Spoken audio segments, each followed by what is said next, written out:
Welcome everyone to our web panel today. We're here today to discuss the standards needed to manage the new Kerb reality, both today for goods delivery and taxi systems in a few years, as these systems are gradually automated, requiring a new form of sidewalk and curb management from use today.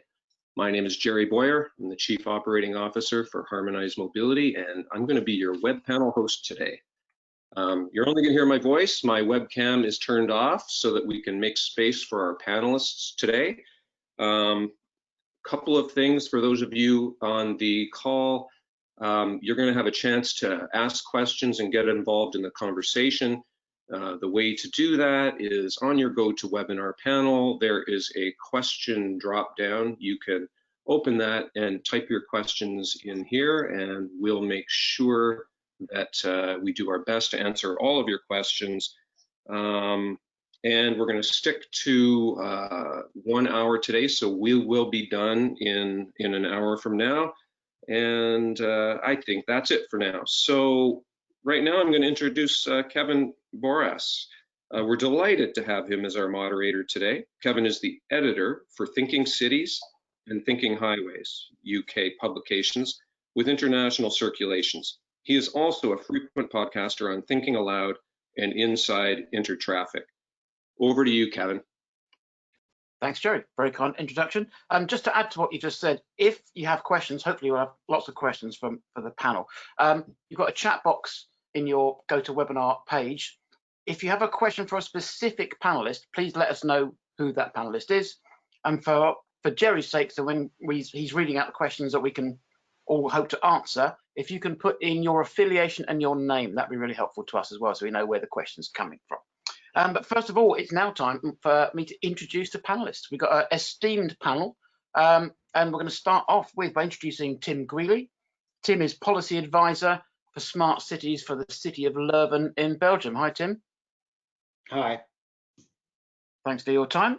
We're also joined, I don't know how you can see this, but for me, under Tim is Ben Boucher-West, who's Head of Mobility, Curbside Management and Parking Solutions for Appiway in the UK. Hi, Ben.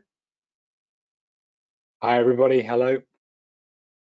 And we're also joined by Iris Rausch.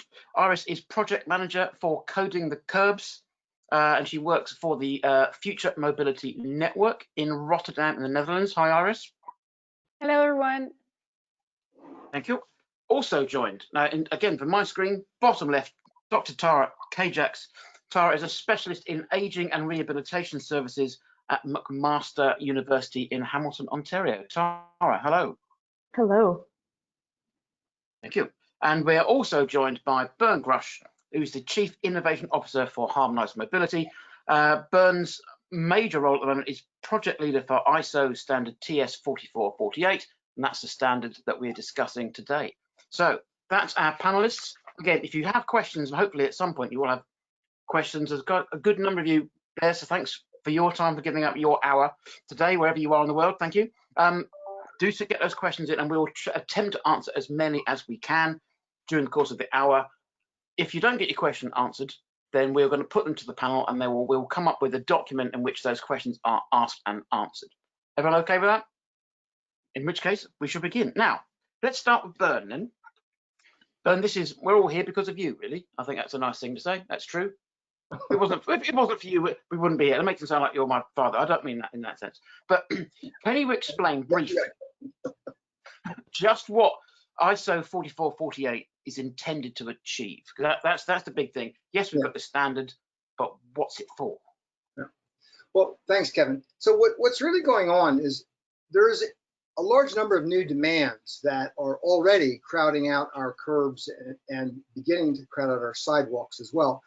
And we're expecting soon as well to have, a body of automated vehicles. We're promised that. We're already seeing automated drones making deliveries in some places and so forth. So as these are coming in, and as we deal with these, we are usually treating each one of these as independent modalities. In other words, we look at, we talk about ride hailing and we think about that, or we think about biking and bicycle paths, and we talk a lot about e-commerce and so forth. But we don't pay enough attention to how all of these vehicles and systems work together. So we kind of think of them as often as independent technologies because they're often put there by independent entities and companies and so forth. And so they're serving different purposes, and they might be serving different populations. For example, I mean, who uses scooters versus who is using the curb to unload goods? There are different purposes and people.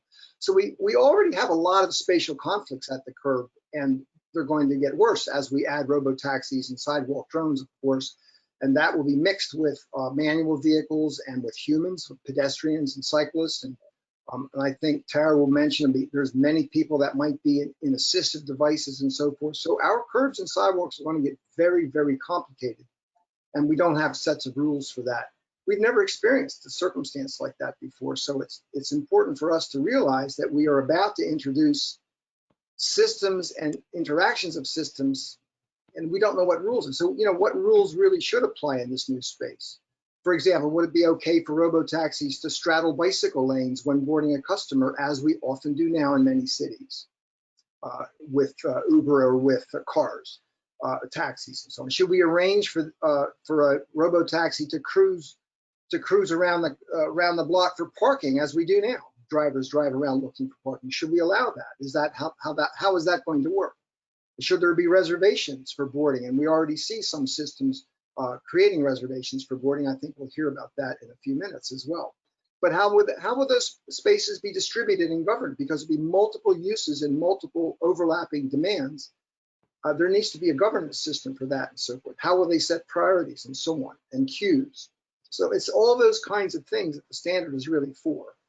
And we can expect many, many fleets to be operated by many firms. And fundamentally, we're going to need some kind of a ground control system. So the standard is aimed at that need as well. As an example, how many delivery drones would be permitted on a sidewalk at any given moment? So you can't, you know, you might have 2 or 3 might be fine, but what if 12 or 15 and so forth? So you can start to imagine there's a very, very large number of kind of logistics types issues like this as the sidewalk and curb become automated. So it's really addressing all of these kinds of issues is what the standard is about. And that's why we're appealing for a stakeholder collaboration in panels like this. Thanks, Kevin. Okay, thank you, Bern. Excellent answer. So Tara, Bern just mentioned there that the sidewalks and the curbs are getting more and more complicated. They're going to get more and more busy with the advent or the increase of autonomous vehicles and land drones, robotic vehicles taking up space on the curbside. Your specialist subject is accessibility. So, and accessibility to the shops and to structures is key, and we can't get in the way of people who need to access those buildings. So how do you bring the discipline of accessibility into this standard? From my perspective, the discipline of accessibility, as you point out, and thank you for the question, and Bern, thanks for the introduction to the standard. I think one of the most important things that we need to consider in all of this is the human. And that human can often get left out of the conversation or can become an afterthought. And what I think is really exciting about what Bern is doing is that he recognizes how much we need to consider that human. And so my expertise is actually in the aging field. When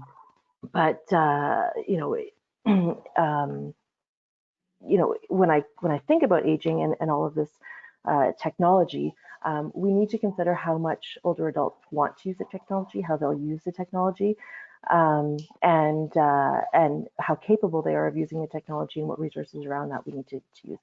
There's a lot of other people out there with different kinds of disabilities and abilities that we need to consider as well.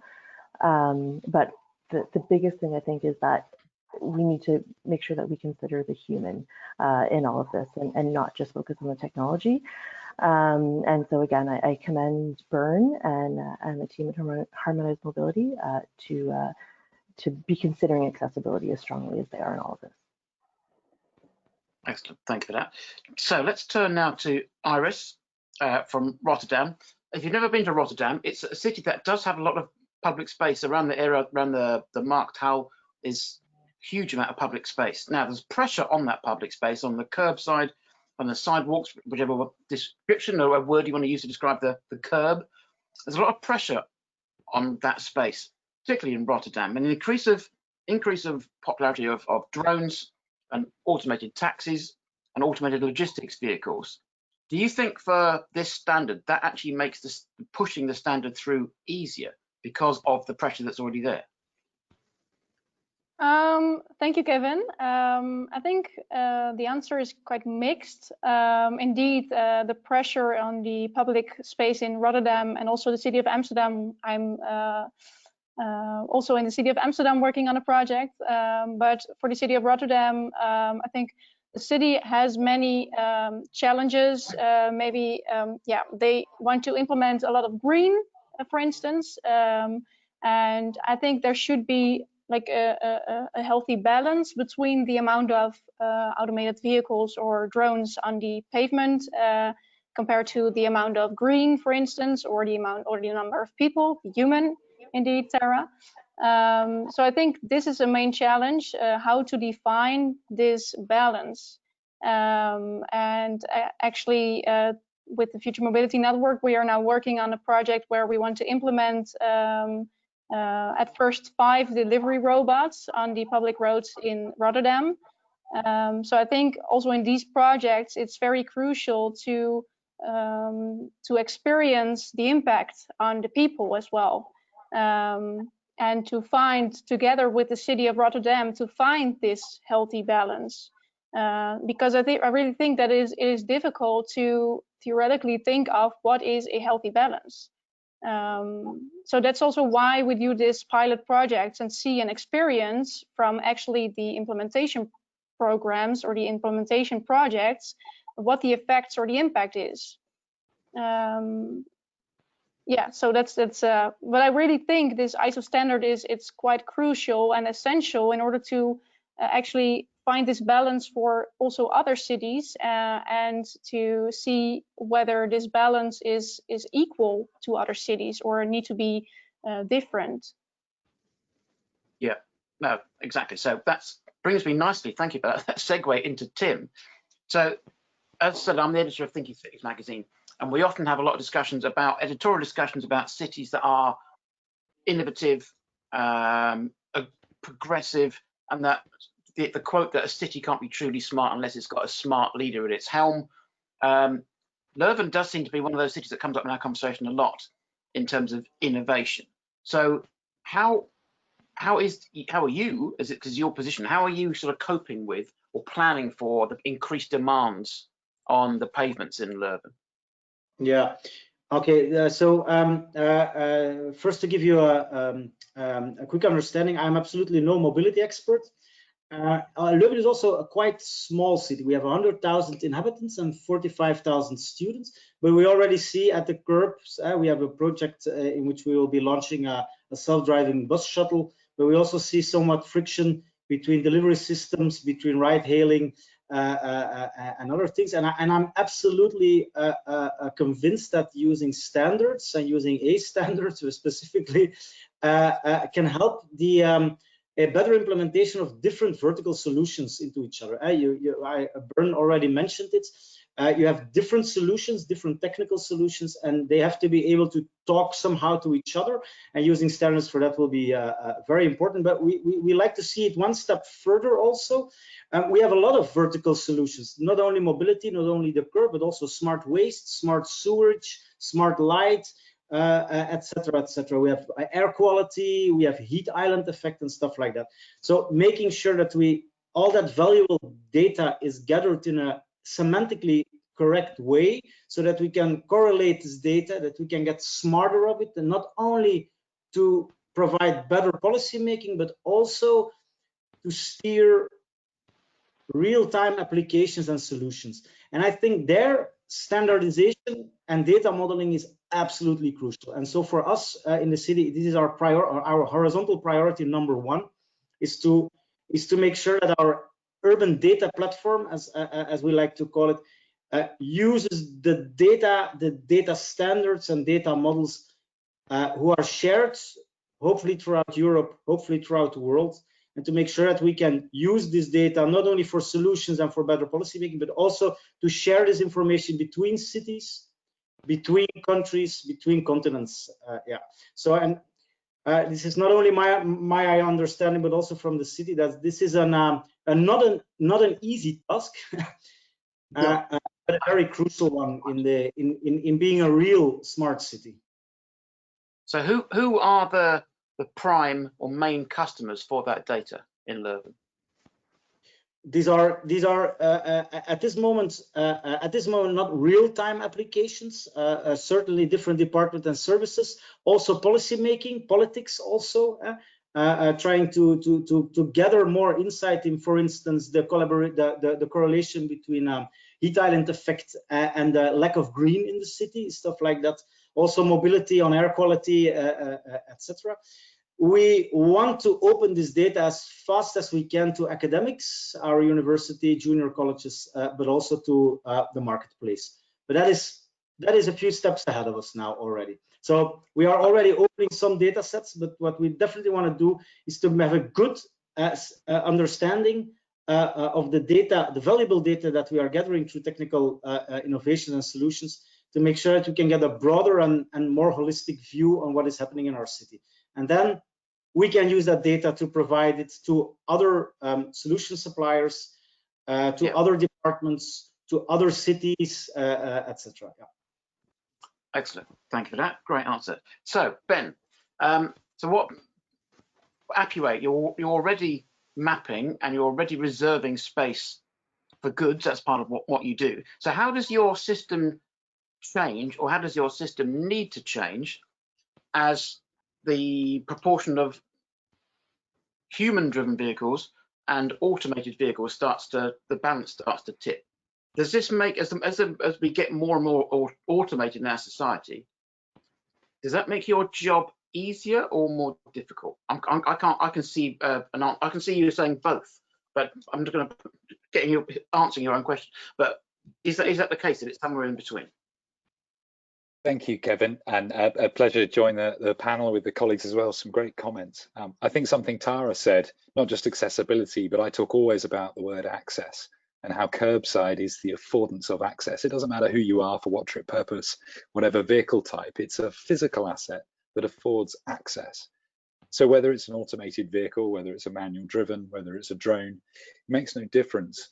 It's about access that's trying to be achieved. And then Bern made the point in what ratio.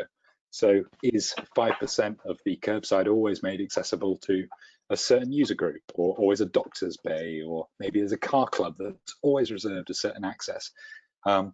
We see that cities, through digital infrastructure, can take a much stronger role in the data exchange with mobility services without worrying about the color of the dockless bike, without worrying about whose autonomous shuttle is coming and the technology on it. Digitize their assets, provide an interface then for mobility, and use that curbside as an enabler for access. And around that, you can package various restrictions or KPIs on the performance of that. It could be revenue. It could be the percentage of user groups that are served over a given period. So for us, although we see a change, ultimately we see vehicles taking care of their own curbside access, leaving us free to enjoy the trip purpose, head to the point of interest, and not worry about parking today for curbside access in the future. We don't think the need for the digital curbside is going to go away. And that's why, as a sponsor of this standard, we are so pleased to work with Bern and all the team here to make sure that what we're doing in the UK is recognised. First of all, that's great for business, but also is internationally relevant as we all strive for better access. And that needs to be addressed at a global level, as well as at a local level with our local authorities. So we're digitizing curbside in the UK. We're starting to play with those first access use cases. We've not cracked the AV one yet, but we're absolutely ready and excited by that affordance of digital infrastructure, which cities are increasingly going to embrace, and standards like this bring a real focus to. So do you think the approach of Rotterdam, Leuven, and there's other cities around Europe that we can point out, that cities that don't adopt these measures and don't have these smart thinking leaders at the helm who love technology, love the idea, and especially current situation, love helping, the idea of helping but with technology, do you think they're going to fall behind kind of dangerously, and they won't be able to catch up? I think the worry, and there's cities at all different technology levels who are still putting parking tickets on mobility. And Tim mentioned, ride hailing, on-demand bus and shuttles. These are vying for access but using bus stops, parking on different line types, hovering in residence bays. They don't have the access. And we've seen through COVID-19, although the use case mix has gone to home delivery, lots of logistics and other use cases, the need for access is still there. The curbside is no less busy. You've got residents in the longest stay at home with their cars that they've ever had because they can't leave. So how is all of this being used as a space sort of utility? So I think for us, the work is absolutely vital. And I think we recognize that there's a huge opportunity for cities to embrace the digitization of their assets rather than worrying at the service layer. And to Tim's point, let the marketplace work out what consumers want, where the business and revenue models are, but make sure they're digitally enabled to play. So there is a risk of different cities falling behind here, yes. Yeah. Okay, excellent. Thank you. Now, panel, great stuff. Thank you. We're going to come to audience questions in a minute, and that's where Jerry comes back in. I always like to do this when I'm sharing conferences. Do the panel have questions for other members of the panel? You don't have to, but I quite like that. I quite like the idea if you've heard someone say something, want to react to, ask a question. Is there any intra-panelist questions? It's a no. Okay, that's fine. It doesn't always work, but it's quite a nice thing to chuck in. So thank you for that. Now, again, if you do have questions for the panel, put them into the chat section of your dashboard for GoToWebinar. Tell us who you are, your affiliation, and if your question is for a specific panelist, please let us know so we ask the right person. Otherwise, I'll just spread the questions out far and wide. So, Jerry, are you still there? I sure am, Kevin. That's reassuring. Excellent. How many questions do we have for the panel that we can ask right away? Yeah, so we have a few questions. I'm going to start with with one that I've received several times. So first of all, there's one specific question from Cynthia Jones from Drive, Ohio, and that is, could Bernd Grusch give more information or context on the ISO 4448 and that effort? I haven't heard of that before. And then there's several supporting questions which are, I'll paraphrase in, how can we contribute or how can we get involved? So that one's for you, Bernd. Okay, I'm going to do a very quick verbal, and and thank you for that question. In the invitation to this event, there are several files that describe that, but here's the quick overview. There is an ISO process that has a very formal set of procedures in which a standard is proposed, and it is structured, and it is accepted in one of the work committees. So I did that about a year ago, or almost a year ago. I proposed the standard that this conversation is about, and that was accepted by ISO and has a schedule. And so it comes in 4 parts. There's the part about its data syntax and semantics, and Ben kind of alluded to that for a moment. It also has a special section specifically about the curb, and that's about robo-taxis and delivery vehicles. So in other words, using the data from part 1, there's a body of protocol, communication protocols, use protocols, priority protocols, and so on. Part 3 is for the sidewalk. It's the same, using the same data, the same standards for data and for communication and for structures of messaging and so on. Now we're concerned about sidewalk drones, and that's very, very much where the accessibility of the human disability kind or the human ability kind comes into play. Consider Tara's comments about aging and about paying attention to human needs and human, I'm going to use my word, human variations and so forth. And that becomes especially important on the sidewalk because we've never mixed automated machines on the sidewalk before. So that's part 3. And part 4 is about bringing the sidewalk and curb together. And that's because we're expecting, or we're being told, that at some point there will be automated delivery vehicles that arrive at the curb. That's part 2. And then there'll be sidewalk drones that will come out of those automated vehicles and go and do local deliveries. Well, that's part 3, but how does that work together? In other words, how does a delivery van that has 100 deliveries inside of it and 3 drones inside of it to assist in those deliveries, it arrives at a curb somewhere. It has to be all scheduled and reserved and so on. And then those drones come out of that vehicle. You can imagine this is some years from now. This is 5 or 7 or 9 years from now. But nonetheless, how does all that get coordinated? So there is a coordination between the sidewalk and curb that we've not really had to deal very much with before, a little bit, because you can't put a loading zone by a driveway. Is one of the ways we coordinate that now. But the coordination in the future will be very, very much more. So that's kind of a summary of what the 4 parts of the standard are. And thanks for that question. And the other question I just heard was, how do you get involved? And what we're looking for, and what Harmonized Mobility is looking for, and that's exactly, for example, what Ben is doing. That's what a few others are doing as well, is that they are joining us in a collaborative effort, helping to fund this work and helping to get it done. So there's a meeting process and an editing process and that sort of thing. So anyone who's interested in being involved in that, please reach back to us our email addresses are in the invitation. I hope that's answered everything, Jerry. I think so, Bern. Thank you. All right, Kevin, I'm just going to ask.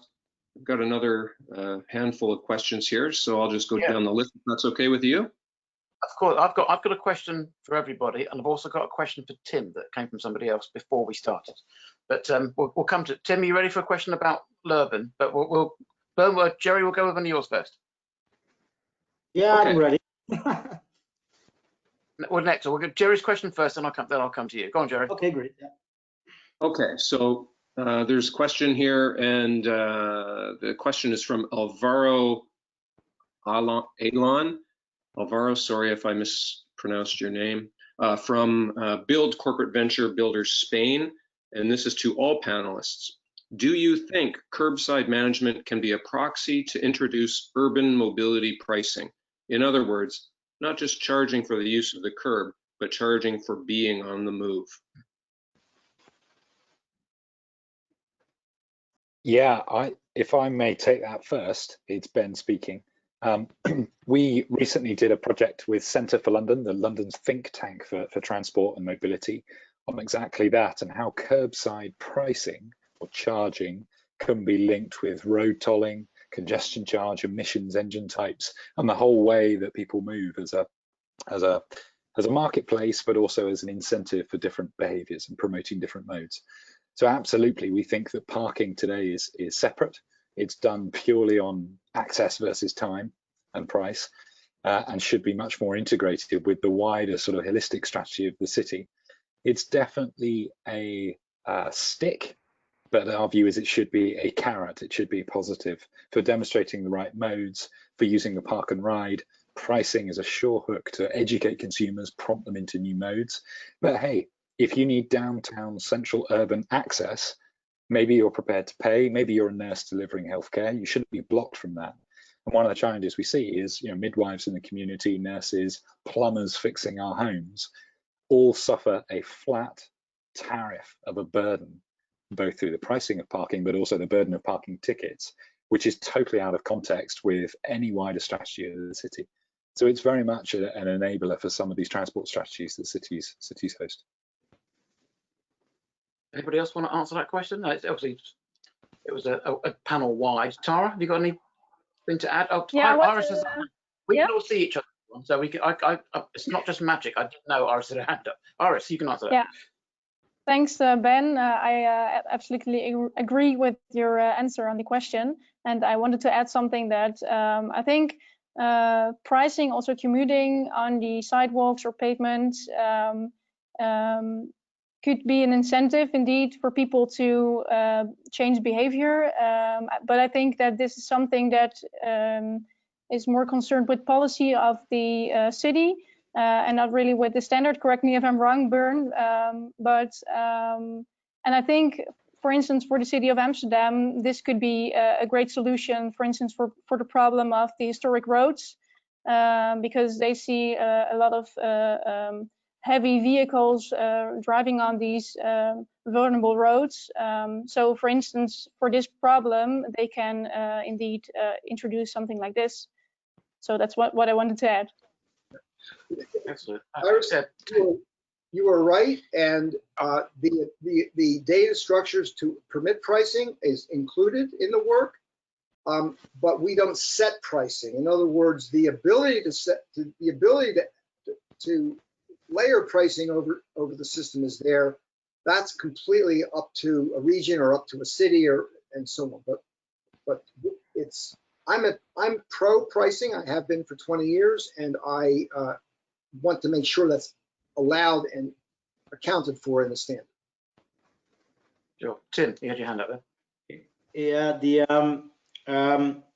the pricing, what Ben already mentioned about the stick and the carrot is absolutely true. We see that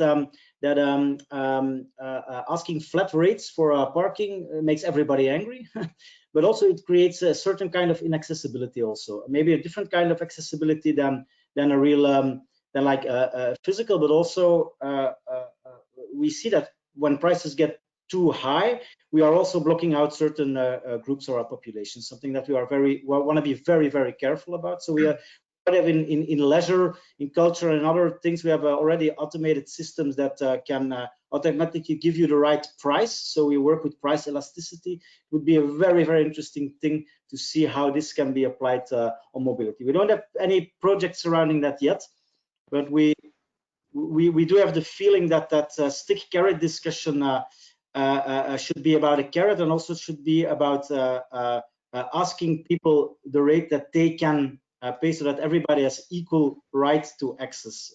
Something very important to take into account when you work with technological solutions, but because they tend to have a propriety to work only for people who know how everything works. So this is something I have to be very careful about. Sure. Okay, Tara. Yeah, I guess my question is back to Ben. How do you prioritize who gets access and who, to Tim's point, who can afford it and who can't afford it? And there are far too many people who potentially could not afford it who need it. And how do you weigh that in all of this? I don't know if you've thought about that at all. We have spoken about it, and it's something that we've debated a lot, and really it's not something we're neither authorized to sort of make a call on. It presents you with a horrible sort of God complex of access, but that we fully recognize cities are heavily regulated in their curbside utilization at the moment by use case. They definitely use curbside to afford access. Part of where we see the opportunity to learn as to what is access and how is it decided is to look at the current representation of the streets. So for example, disabled bays are largely static static locations. You fit into this user group, you're mobility impaired, your parking bay is down the end of the street over there. And it totally doesn't serve the proximity to the services that person might be trying to access. So we think we work within the existing modes and the existing setup, which has been made out of transport data and all of the data sets available to change layout. Within that, we think there's then an opportunity for dynamicism. And if you set certain KPIs that 5% of the network is always available to certain user groups, maybe only 20% actually becomes fully dynamic and the rest remains more static for a period, we will not only learn ourselves as a company, but we will also understand the true potential of how a dynamic curbside asset could be used. And then within that, we can build in the necessary tools and measures to ensure that access is there all of the time. Key is we don't want to be detrimental to the access of private car ownership, but we want to afford access to all individuals and maybe manage the type of asset that is bringing them in. And that will mean different vehicles for all sorts of different capabilities, both from group, shared, bespoke, customized. That becomes complex, but our focus is to move curbside access with the individual and as a customer service, as a positive, and get away from vehicle type, permitting, price, the highest pay wins, all of the kind of things we currently see. And in London, we see residents getting away with an absolute bargain. Even where I live, it's sort of £6 in the hour for curbside access for a member of the public, but it's only £100 for a full 1-year residence permit. So it's much cheaper to be a resident, gives me floating access across this area of the city. It's completely out of touch with that public experience, that public access. Do I create vibrant community on the high street near where I live every day? No, I travel all over the place. So why can't other people come and enjoy that asset? That's really what we're looking at. So work with, understand current modes, and then redistribute as we learn more. It's not an easy one to answer, Tara. I do welcome the question. Excellent. That actually leads me on nicely. Both of you led me on nicely to the question I was sent by David from Hazard Parking Solutions. So his question is about, strangely, about dynamic access and prioritization. So what we've been talking about largely is mobility impaired people, where they can park. We're looking at other ways of parking and using dynamic parking spaces, using and autonomous vehicles will be coming in to our sort of thinking more and more. The question that he was looking at was autonomous logistics vehicles. So if you have autonomous logistics vehicles, 4 of them coming into the same city at the same time, all of them trying to park it outside the same shopping mall, how are priorities made for that?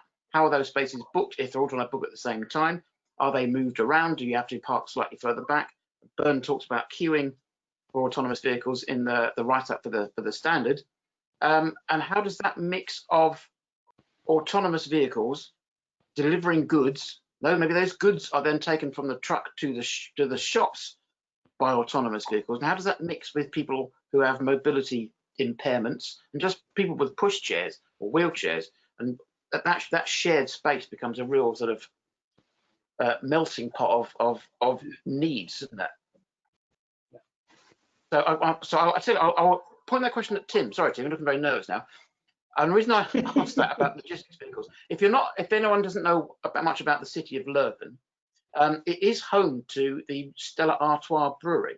So maybe you have a lot of vehicles around that area, going back and forth to the brewery. Again, with Rotterdam's, I think, the first city in Europe to implement electric goods vehicles. So the refuse collection, that's electric. You have Heineken vehicles, other beers are available that are electric. So how does that mix all work?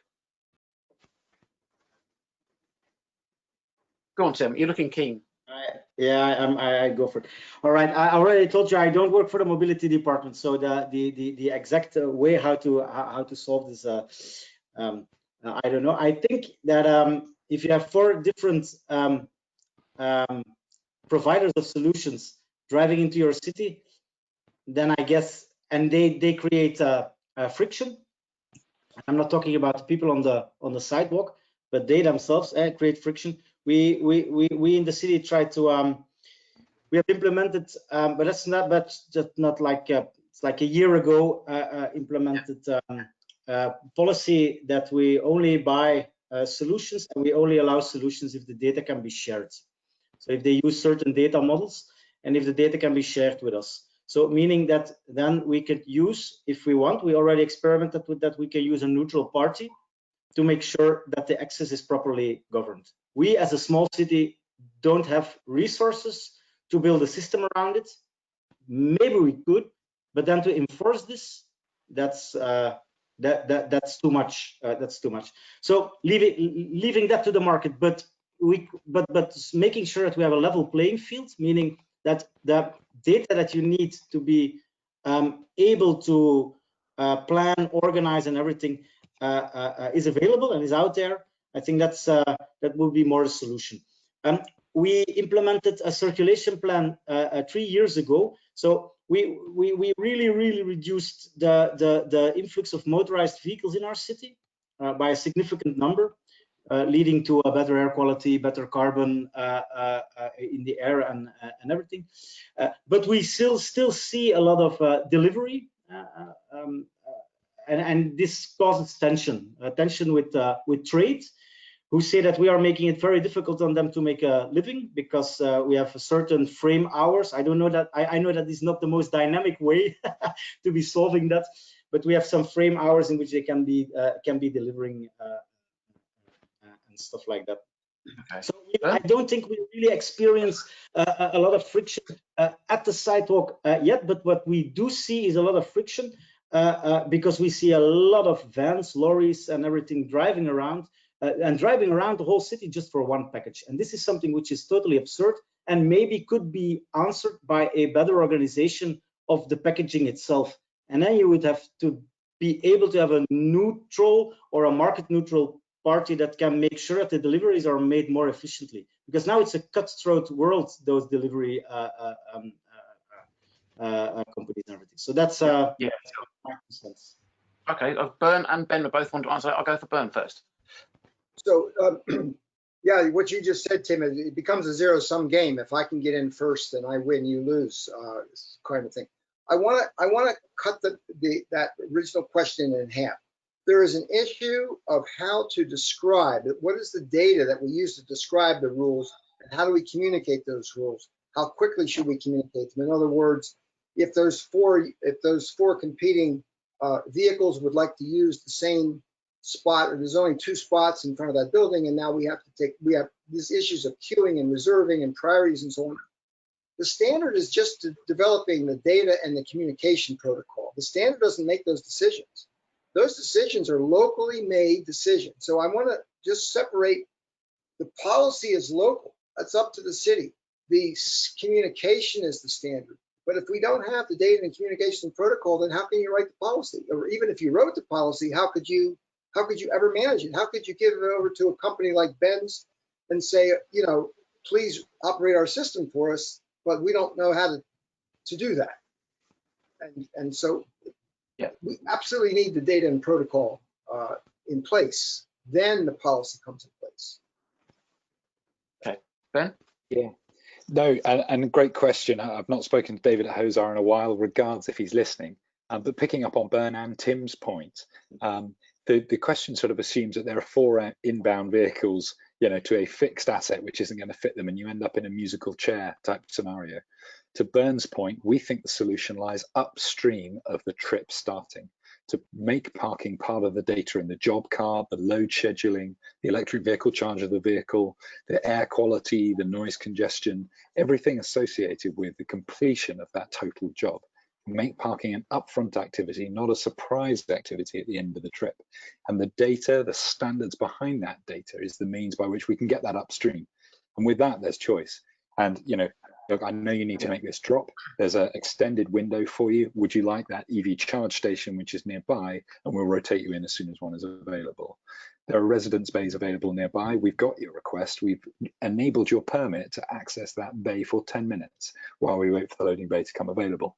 So if you have enough digital infrastructure around those hotspots, and the data will show us what it is, if you've got a standard which enables you to operate that data upstream with multiple vendors, you can start to play with this. And that's the project we're doing with Transport for London, where we're digitizing loading bays and working with multiple inbound logistics companies to see, can we crack this somewhere else in the value chain, rather than driver to driver. Excellent. I do realise that my question has taken up a disproportionate amount of the time. So, Jerry, do we have any other questions specifically for any members of the panel, or do we have some generic ones we can test them on? Yeah, Kevin, I think that this one is generic. It's from Barry Kirk from Cavco in Ottawa, Canada. And it fits, kind of dovetails from the conversation we just completed.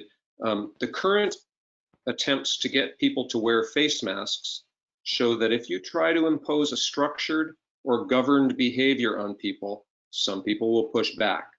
Also, there will be people like Barry who may make an impulsive decision to stop their car and buy a Starbucks. How can we balance the benefits of structured behavior with people who have different requirements and priorities? Good question. Who wants to take that? With I'm going to have pricing. to point at someone. No, nobody wants. Go on, Bern. It was from a Canadian question. I think a Canadian should answer. My answer is That's with purely pricing.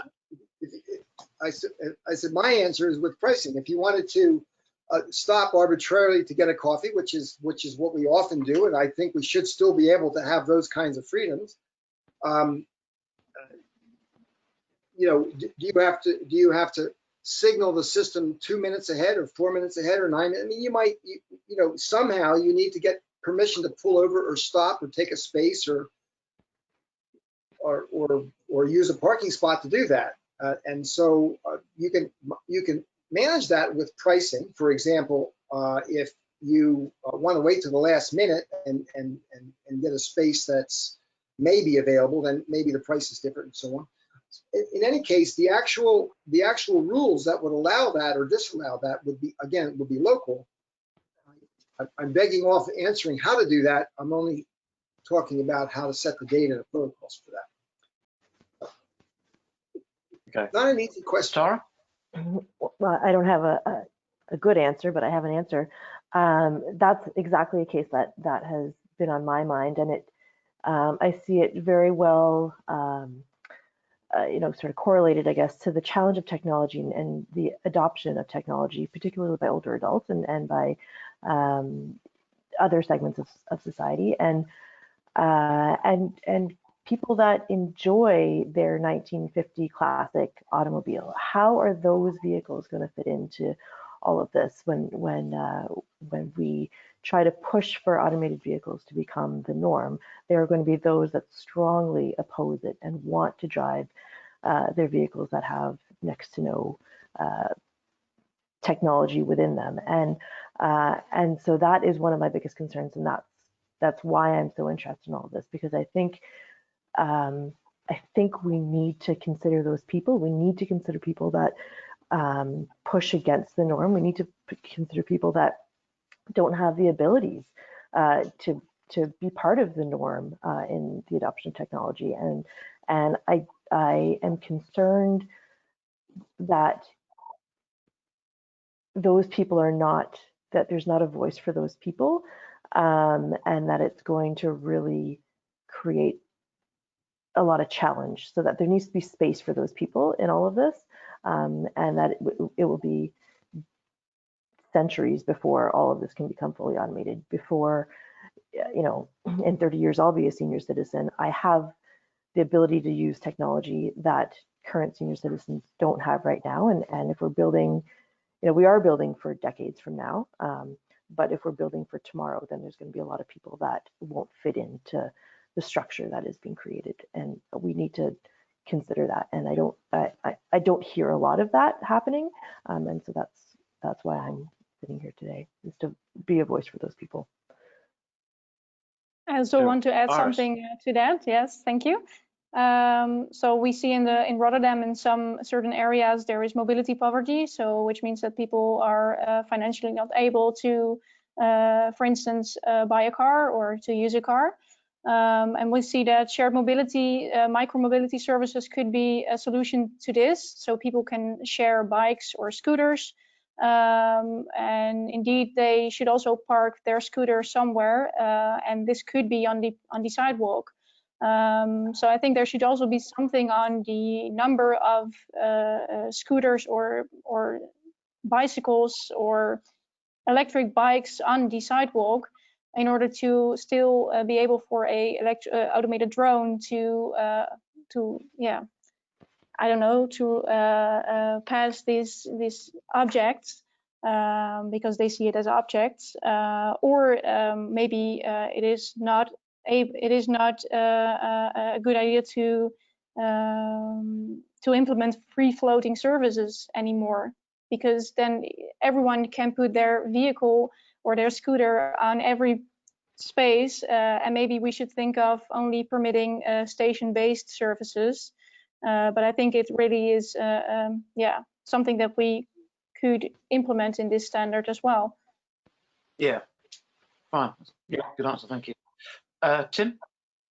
Yeah, well, yeah, station-based or geofenced-based, meaning that you can leave your landed or your shared vehicle somewhere and not always have to go back to the dock or docking station, which already delivers a lot of other problems, like more popular docking stations in which we need a truck to remove all the bikes to the other stations and stuff like that. But I also think that there is a chance not to tie everything to persons. If you're talking about pricing, if you're talking about cars, license plates and stuff like that, you're always talking about persons, meaning that you need digitally able persons, and you can also, I think you can also look at the world of Internet of Things, IoT, in which you can use sensors, infrared, magnetics, and stuff like that to make sure that there are certain places in the city where you can do free parking.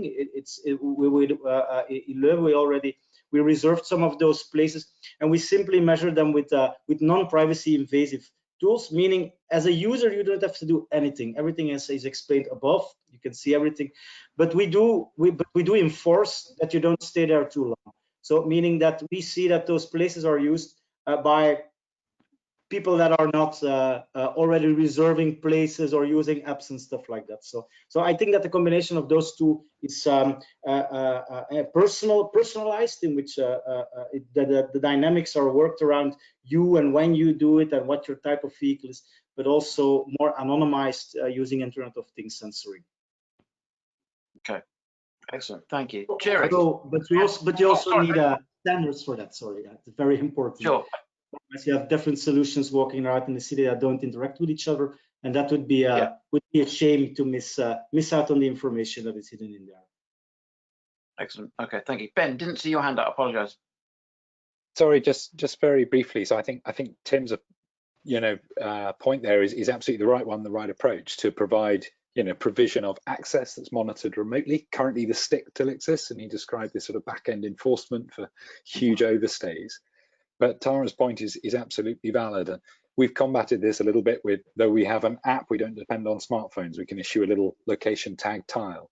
We have a sensor in the bay, not relying on the connected vehicle. So we're trying to digitize infrastructure to bring these services to life. But there is always a need for the non-connected. I think what needs to be recognized, however, is in order to operate a vehicle, we're not proposing new technology. It's not mandated that everyone must therefore have a smartphone. Vehicles are largely connected. They're registered online. Increasingly, the number of services to own and operate a vehicle responsibly are moving online. And that's why there's other standards. The DVLA database in the UK, the Netherlands have every vehicle with its license plate on a single database, which is also available as an asset to use, compliant with GDPR. Vehicle operation is something that is already pretty high penetration of digital assets. And if we can take curbside access away from the consumer responsibility and look at vehicle compliance, we can do this quickly with fleets. We can do this quickly with NHS fleets and workers on the move, anyone who's connected. We can issue systems to plumbers who are part of their daily work as commercial activities. So I think there is high penetration potential, regardless of just saying, this is how we park and you must have an app. And these, don't forget, are the cities that are also now banning cars from dense urban, forcing people to other modes in quite an extreme way. So I do think there is appetite to try these disruptive approaches.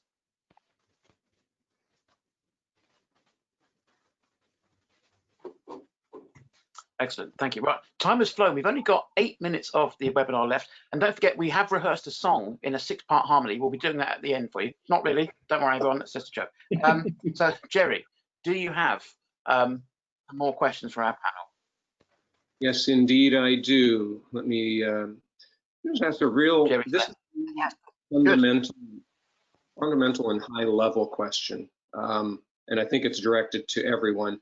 And I think we've touched on it just about in every answer, but the question is, who do you think the operator of the curbside, who do you think the operator is of the curbside?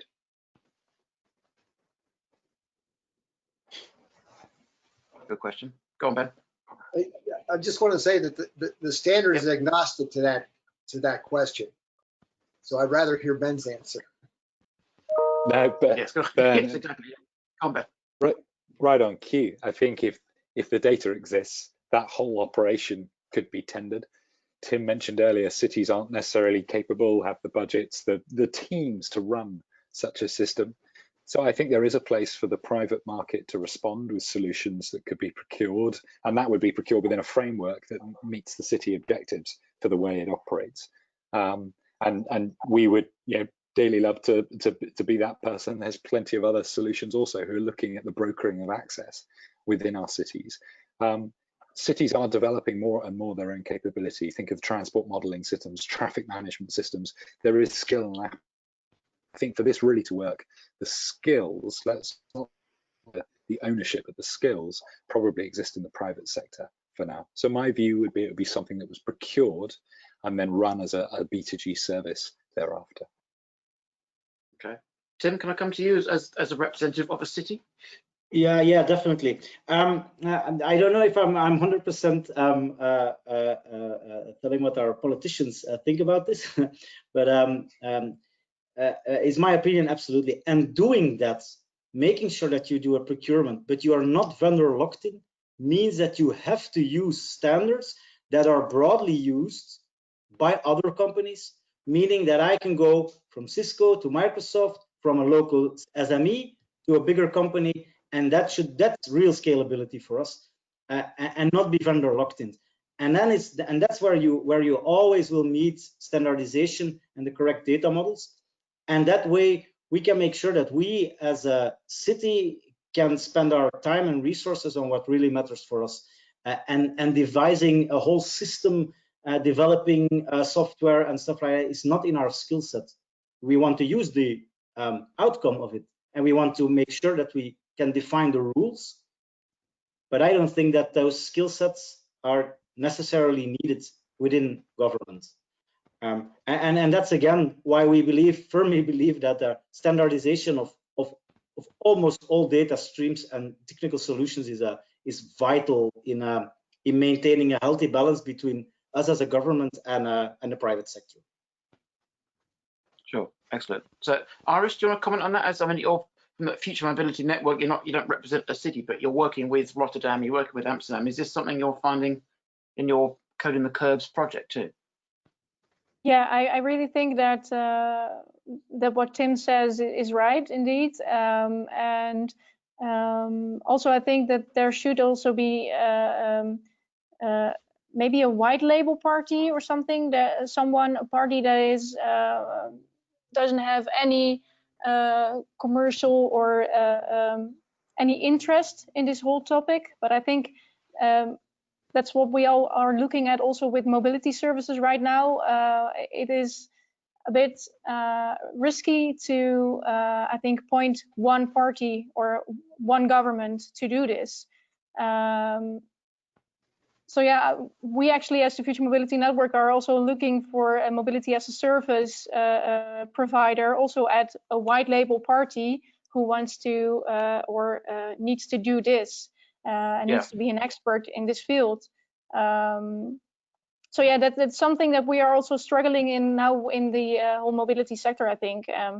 So maybe we should find a party still, or we need to think of this in a different way. But I think that the responsibility should not be only with the government or only with a private party.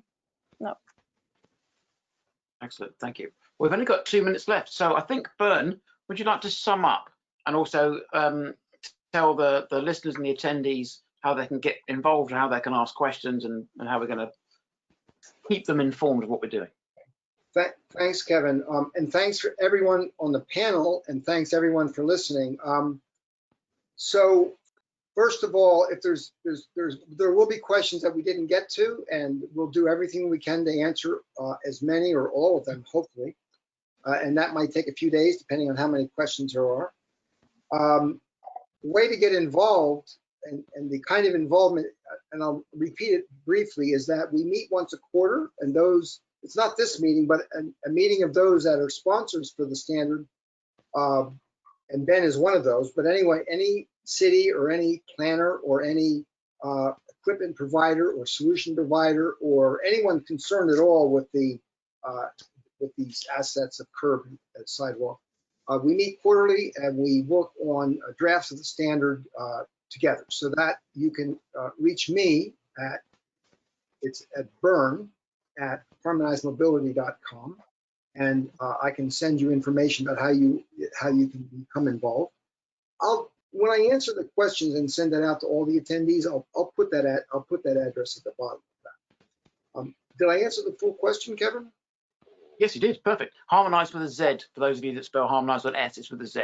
The other thing to mention is that we have other webinars planned in the near future, and there'll be one shortly on the role of artificial intelligence and how that plays a massive role in autonomous vehicles and automated society. So we've done really well. We haven't really mentioned COVID-19. So maybe the world is moving on a bit. We've talked about everything else but, so that's great. So as the moderator, thank you very much indeed to Tim and to Iris and to Ben and to Tara, of course, thanks to Bern, without whom we wouldn't be here. Jerry is still in the background. Jerry, would you like to be the person that signs off? Thank you very much, Kevin, and thank everybody for being with us today. It was really great to have you with us, and wishing you all stay safe and healthy. Bye for now. Thank you. And we still have 8 seconds to go. If anyone wants to start that song, we rehearsed. We rehearsed for nothing now. The 6-part harmony was perfect, never mind. Anyway, so yes, so attendees, thank you very much for your questions. Thanks for taking an hour out of your busy days to listen to us. And well, hopefully you'll see us, literally see us, and we'll hopefully hear from you again in the near future with our next webinar, which will be in about a month's time, Bern. Is that what we're planning? About a month. Yeah, we haven't set the date yet. We haven't, but a date will be set.